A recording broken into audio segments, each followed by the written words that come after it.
Enrique Tarrio is a self-loathing person of color who heads up a racist organization and was sent to jail for his role in planning the failed coup of January 6th.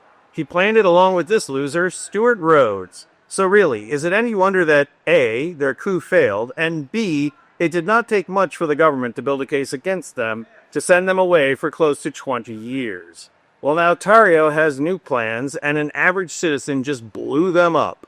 I'm going to show you this textbook example of how everyday citizens need to do the job that the media can't. But first, let's look at the trajectory of what motivated this citizen to spring into action.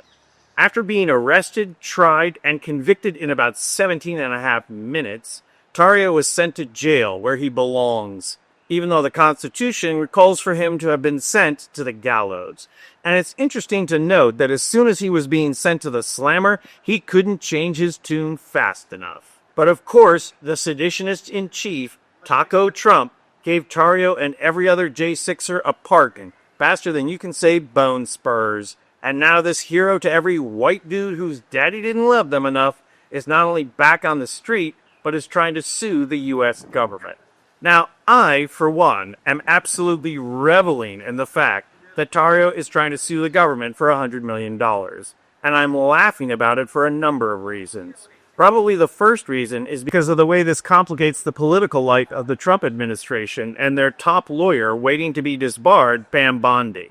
Think of how complicated this is for Team Taco. If they defend the government against this suit, then they will end up re-legitimizing the J6 prosecutions. Evidence will be presented and evaluated. The government will have to admit that this is a convicted felon who still belongs behind bars, and that everything was legitimate. There's only one way they avoid that, and that is to settle the suit. But if they settle, then they have to admit how utterly complicit and corrupt they are with J6 and facilitating criminality. What's more, a judge is going to have to approve the settlement, and that's going to complicate things too. There's no way the media is going to ho-hum this, especially the international media, which then forces American media to cover it too. But just as important as the government's complicated position is Tarrio's motivation for this lawsuit, because it's not just financial, though colluding with the government in fraud is certainly what he and Trump are good at. There's an even bigger reason for this suit, and it reveals what a complete and utter nobody Tarrio is. He wishes he was a household name. He expected to be a household name, and he keeps pushing to be a household name, rather than the absolutely under-the-radar, low-life, bottom-feeder, troll recruiter that he is.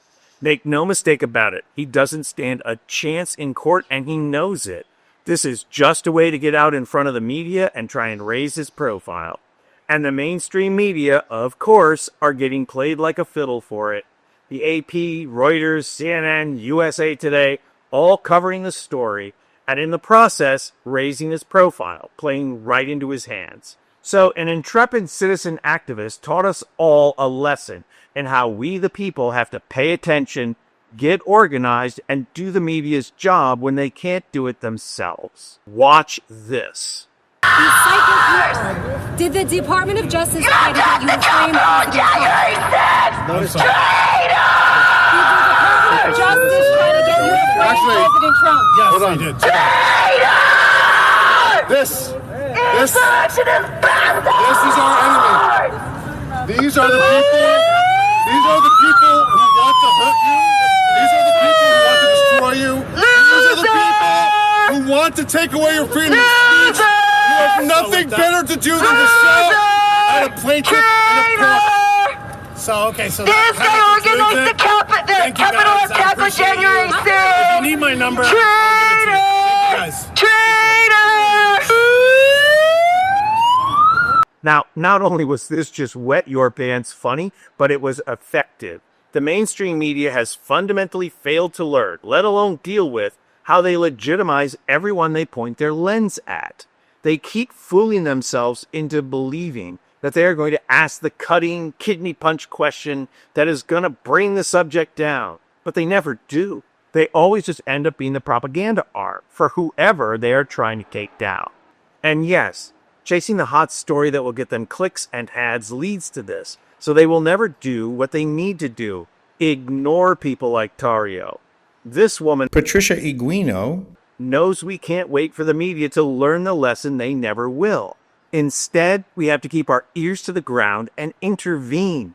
We have to disrupt when we can, and in the process, delegitimize clowns like Tarrio. And believe me, she certainly delegitimized him by saying what the media won't, that he's a seditionist, a traitor, and should be given no soapbox to stand on. We need to follow her lead, go and get our own bullhorns, and shout down these idiots before they get their day in the sun. Reporting from Rome, I'm Anthony Vincent Gallo for Occupy Democrats.